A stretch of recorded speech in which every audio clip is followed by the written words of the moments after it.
Ikhotho kaMagistrata weMbombela eMpumalanga irehadile ukulalela isibawo sebhayili sakasomkhandlu walokha uMandla Msibi ngebanga levalo lokuphepha kwakhe.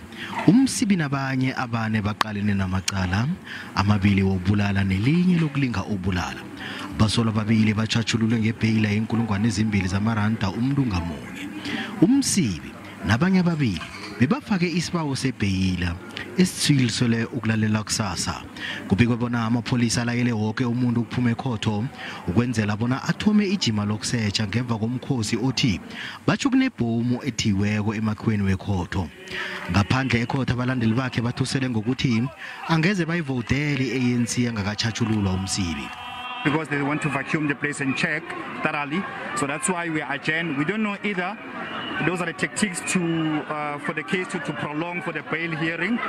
We understand that Mr. Msibi is still in custody for time being. Ayafakaza amapholisa bona bahletshelwe bona kunebhomu ethiweko. Kwafuneka bona ikhotho ijame ama-iri amabili.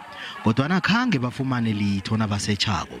UMsibi nabanye ababili bayokuragela phambili nokwenza isibawo sebhayili kusasa.